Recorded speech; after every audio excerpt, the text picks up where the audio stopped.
Hello, everybody. This is Arwen Lewis. You're listening to the Arwen Lewis Show. My very special guest is Weed from the band The Odd Even on Eclipse Records.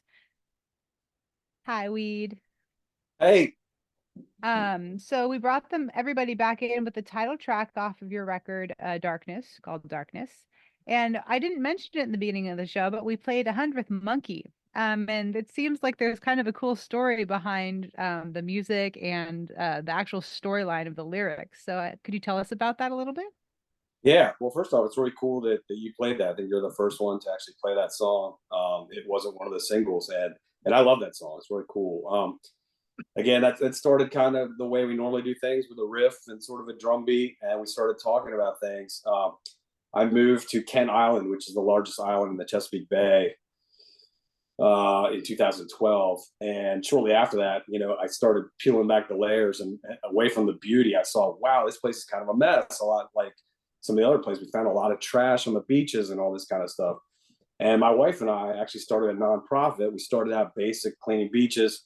We'd bring in 4 or 5 people there, and it grew to now we have on average about 250 people per cleanup, and we advocate for change. We've gotten a lot of like the styrofoam bans, the plastic bag bans through in the Maryland State House and at the county level. Um, and we are just kind of I was busy with all that stuff, and we were writing this album and started working on this song. We started talking about how humans are the ones that are messing everything up, and that the humans are actually the aliens on this planet. And there's a lot of evidence that says that our DNA and all that stuff doesn't match with everything else, and it's not too difficult to look and find evidence when you see just how messed up we're making this place, and that's the whole premise behind the 100th Monkey. It's a very in-depth message, and I think that's the cool thing about art. Like I know you had mentioned Leonardo da Vinci in the beginning of the bio, like our Nikola Tesla, is Yeah, that like there's art is just an expression of like a really deep truth. And it's really beautiful that your music expresses that. So thank you for being a true artist. yeah. And speaking of artists, you're on Eclipse Records. So I thought it would be cool to talk a little bit about Eclipse Records and like your label mates, what made you choose that label, and yeah, tell me about that.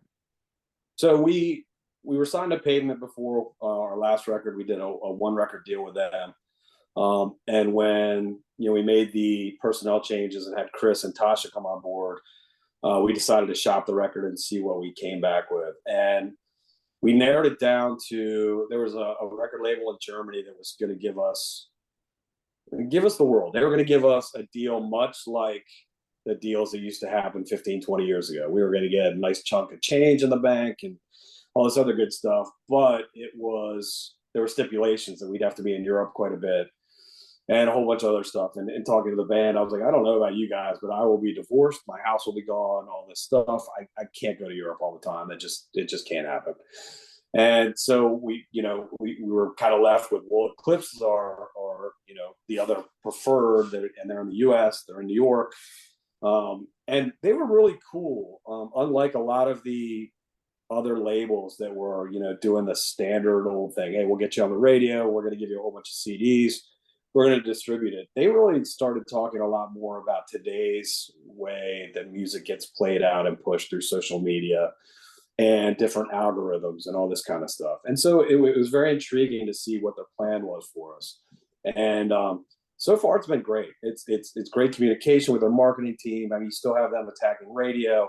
They still have us setting up interviews with good people like yourself.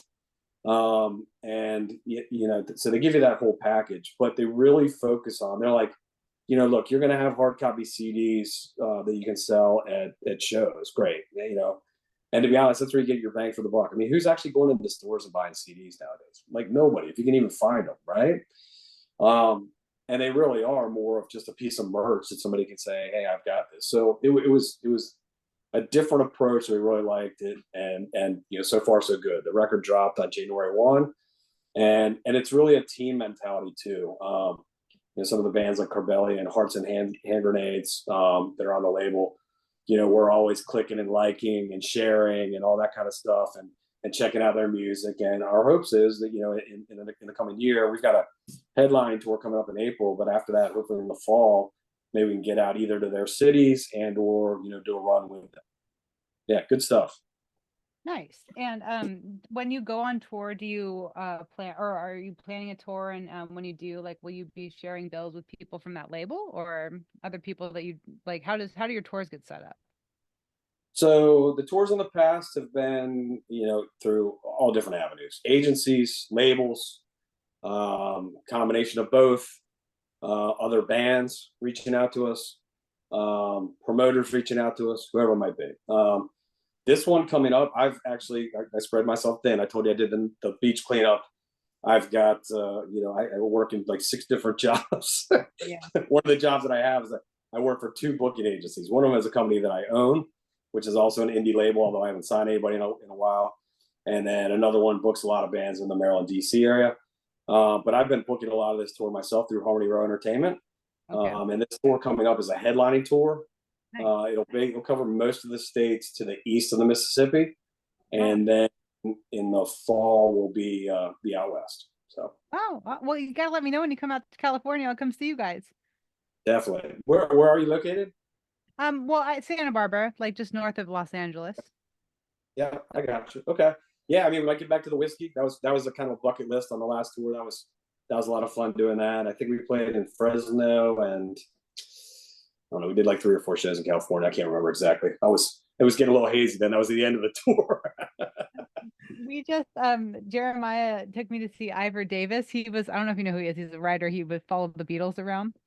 And Right. he was Yeah. saying, like, on the first tour or whatever, they're like they didn't know where they were. They just got Yeah. on the bus and went. Like, it gets to that point, huh? When you're just Oh like, oh, yeah. just take me to the venue and I'll play, and then I'm going back on the bus and sleeping. Yeah. Yeah. No doubt. Well, I mean, typically when we're on a long tour like that, Mondays are like a pivot day. It's Mhm. either Sunday or Monday. I mean, normally you're playing on a Sunday, sometimes you're not. And I remember I woke up at one point. I was trying to watch the Redskins, whatever, the Washington football team, Commanders, whatever they're called now. And I pulled up my iPad and I was like, why is this game on? And I looked at the screen in the van. These guys were all watching like the Ravens game, and I was like, are we all the way in California now? It's like 10 a.m. I was like, wow, this stuff does start really early out here. I was like, that's cool. So yeah. Nice. Well, okay, cool. I'm having so much fun talking, but we just ran out of time again. So we're going to take everybody out to our next break. We're taking them out with the your song "Home" and bringing them back in with Wild West. Speaking of Wild West, good timing. Yeah, Um, awesome. and so yeah, everybody, if you're just tuning in, my very special guest is Weed from the OddEven band, or the OddEven is the name of the band. And if you're listening to the podcast, scroll back to the beginning and please listen to their biography and story. It's out of this world. And anyway, yeah, so enjoy their music, and we'll be right back. This is Arwen Lewis on the Arwen Lewis Show.